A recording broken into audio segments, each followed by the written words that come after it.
사도신경하심으로 우리의 신앙을 고백하며 새벽 예배를 하나님께 드리시겠습니다. 전능하사 천지를 만드신 하나님 아버지를 내가 믿사오며 그 외아들 우리 주 예수 그리스도를 믿사오니 이는 성령으로 잉태하사 동정녀 마리아에게 나시고 본디오 빌라도에게 고난을 받으사 십자가에 못 박혀 죽으시고 장사한 지 사흘 만에 죽은 자 가운데서 다시 살아나시며 하늘에 오르사 전능하신 하나님 우편에 앉아 계시다가 저리로서 산 자와 죽은 자를 심판하러 오시리라. 성령을 믿사오며 거룩한 공회와 성도가 서로 교통하는 것과 죄를 사하여 쉬는 것과 몸이 다시 사는 것과 영원히 사는 것을 믿사옵나이다. 아멘.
오늘 우리에게 주시는 하나님의 말씀은 갈라디아서 2장 11절에서 21절의 말씀입니다. 제가 봉독하겠습니다. 게바가 안디옥에 이르렀을 때에 책망받을 일이 있기로 내가 그를 대면하여 책망하였노라. 야고보에게서 온 어떤 이들이 이르기 전에 게바가 이방인과 함께 먹다가 그들이 오매 그가 할례자들을 두려워하여 떠나 물러가매 남은 유대인들도 그와 같이 외식함으로 바나바도 그들의 외식에 유혹되었느니라. 그러므로 나는 그들이 복음의 진리를 따라 바르게 행하지 아니함을 보고 모든 자 앞에서 게바에게 이르되 내가 유대인으로서 이방인을 따르고 유대인답게 살지 아니하면서 어찌하여 억지로 이방인을 유대인답게 살게 하려느냐 하였노라. 우리는 본래 유대인이요 이방 죄인이 아니로되 사람이 의롭게 되는 것은 율법의 행위로 말미암음이 아니요 오직 예수 그리스도를 믿음으로 말미암은 줄 알므로 우리도 그리스도 예수를 믿나니 이는 우리가 율법의 행위로서가 아니고 그리스도를 믿음으로써 의롭다 함을 얻으려 함이라. 율법의 행위로서는 의롭다 함을 얻을 육체가 없느니라. 만일 우리가 그리스도 안에서 의롭게 되려 하다가 죄인으로 드러나면 그리스도께서 죄를 짓게 하는 자냐? 결코 그럴 수 없느니라. 만일 내가 헐었던 것을 다시 세우면 내가 나를 범법한 자로 만드는 것이라. 내가 율법으로 말미암아 율법에 대하여 죽었나니 이는 하나님에 대하여 살려 함이라. 내가 그리스도와 함께 십자가에 못 박혔나니 그런즉 이제는 내가 사는 것이 아니요 오직 내 안에 그리스도께서 사시는 것이라. 이제 내가 육체 가운데 사는 것은 나를 사랑하사 나를 위하여 자기 자신을 버리신 하나님의 아들을 믿는 믿음 안에서 사는 것이라. 내가 하나님의 은혜를 패하지 아니하노니 만일 의롭게 되는 것이 율법으로 말미암으면 그리스도께서 헛되이 죽으셨느니라. 아멘. 다 함께 기도하시겠습니다. 하나님, 이 시간 새벽을 깨우며 예배의 자리로 나아오게 하심을 감사합니다. 이 새벽 사모하는 마음으로 주님의 말씀을 청종하고 그 뜻대로 살아가기로 결단하는 이 시간이 되게 하여 주옵소서. 주님을 예배하는 모든 성도들 가운데 큰 은혜로 임하여 주시고 더욱 깊이 있는 신앙의 길로 나아가는 오늘의 한 걸음이 되게 하여 주옵소서. 예수님의 이름으로 기도합니다. 아멘. 오늘 말씀은 베드로가 안디옥에 있을 때의 사건을 기록하고 있습니다. 그런데 이 본문의 시작부터 분위기가 심상치 않습니다. 11절 말씀을 보시면 게바가 안디옥에 이르렀을 때에 책망받을 일이 있기로 내가 그를 대면하여 책망하였노라 라고 기록하고 있습니다.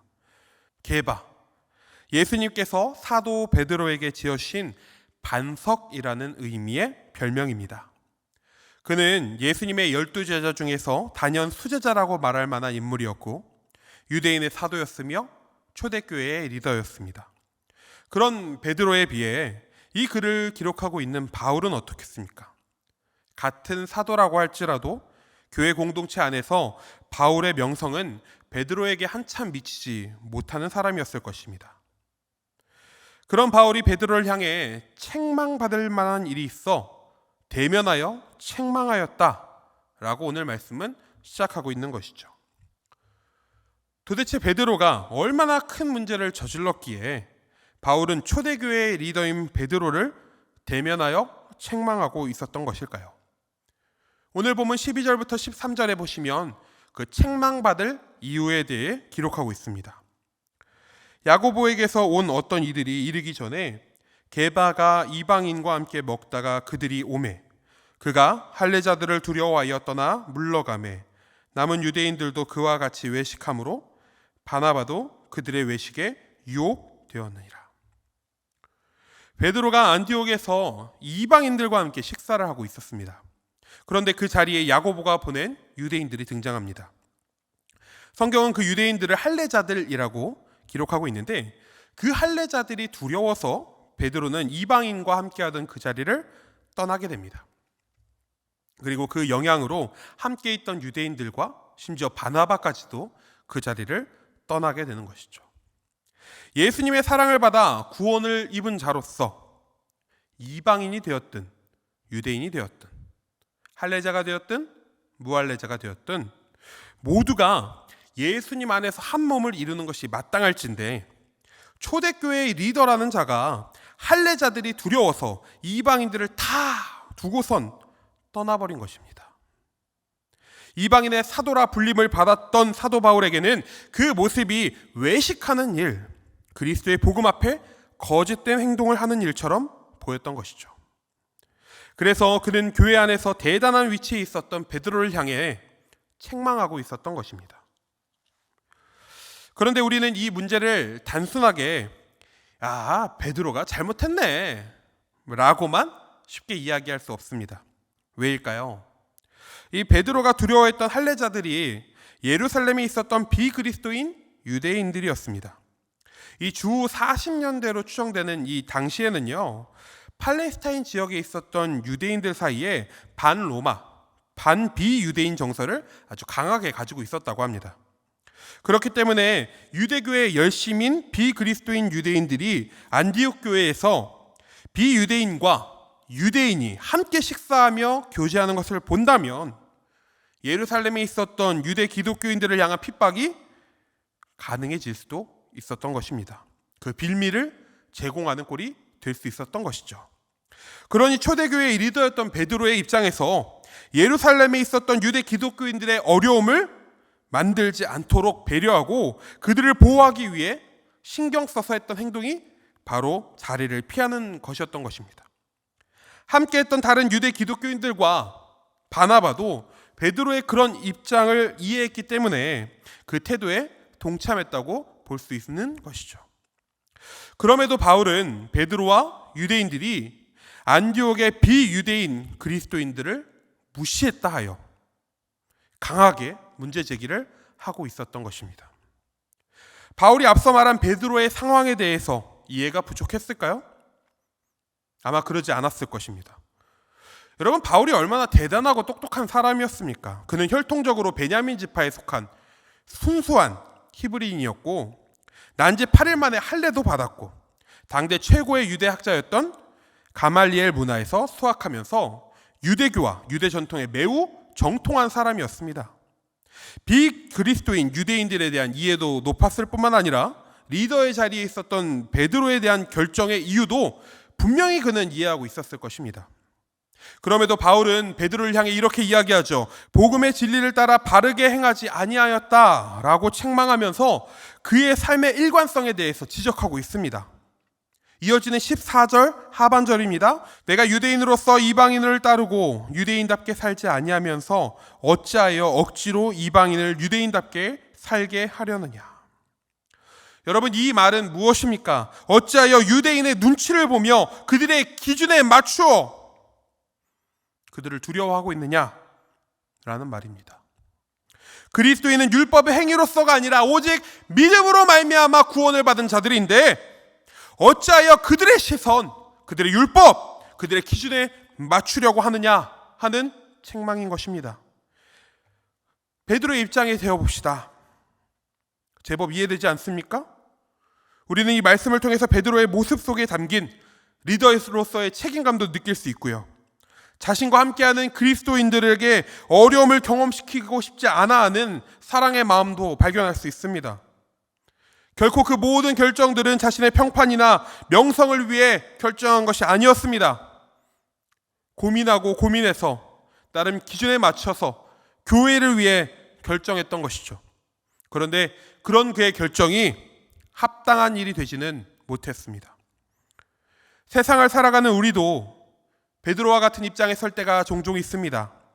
내가 속한 가정, 일터, 교회 안에서 공동체를 위한 결정을 할 때가 있지 않습니까? 나름의 고민을 하고 선택을 하게 됩니다. 진정 공동체를 사랑하는 사람이라면 그런 순간에 자신의 평판이나 명성을 고려하기보다는 공동체를 지키고 공동체가 더 나은 방향으로 나아갈 것을 고민하면서 선택하게 될 것입니다. 그럴 때 우리는 어떤 기준을 가지고 결정을 하게 되나요?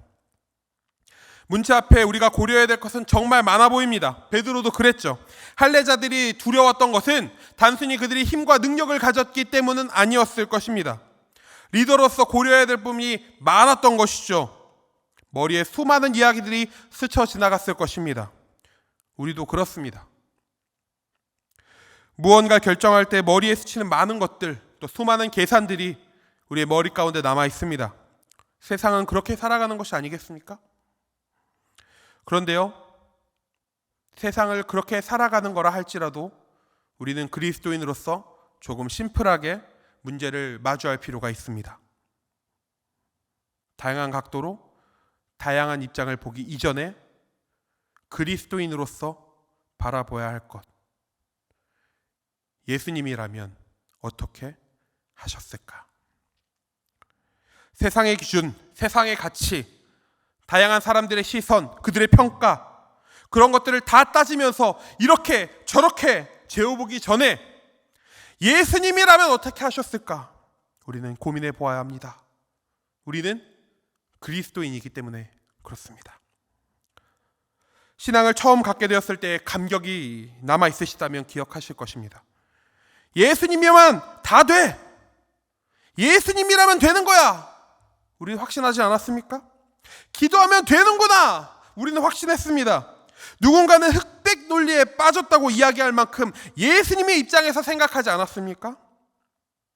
오늘 말씀에 등장하는 사도 바울도 그러했던 것입니다. 그러니 여러 상황과 환경과 조건, 그것들을 다 알고서도 초대교회의 리더였던 베드로를 향해 책망할 수 있었던 것이죠. 사랑하는 우리 한사랑교회 성도님들, 삶의 문제 앞에 심플하게 답을 찾아보시기를 바랍니다. 예수님이라면 어떻게 하셨을까? 그리스도인으로서 나는 어떻게 해야 할까? 우리가 문제 앞에 이렇게 고민하고 또 기도하며 나아간다면 그 이후의 문제들은 예수님께서 책임져 주실 줄로 믿습니다. 두려워하던 것들에서 벗어나 예수님을 선택했을 때 주어지는 기쁨을 가지고 그 주님을 따라갈 수 있게 될 것입니다. 왜요? 그리스도인 된 우리는 우리의 기준이 세상에 있지 아니하고 예수님께 있기 때문에 그렇습니다. 그리고 예수님의 기준으로 내려진 결론이 바로 정답이라는 것을 아는 자들이 바로 우리 그리스도인이기 때문에 그렇습니다. 예수님의 기준으로 문제를 마주하고 예수님처럼 답을 찾으며 예수님처럼 승리하는 우리 성도님들 되시기를 간절히 축복합니다. 이 시간 우리 다 함께 주기도문 하심으로 예배를 마치겠습니다. 하늘에 계신 우리 아버지여, 이름이 거룩히 여김을 받으시오며 나라가 임하시오며 뜻이 하늘에서 이룬 것 같이 땅에서도 이루어지이다. 오늘 우리에게 일용할 양식을 주시옵고 우리가 우리에게 죄 지은 자를 사하여 준 것 같이 우리 죄를 사하여 주시옵고 우리를 시험에 들게 하지 마시옵고 다만 악에서 구하시옵소서. 나라와 권세와 영광이 아버지께 영원히 있사옵나이다. 아멘.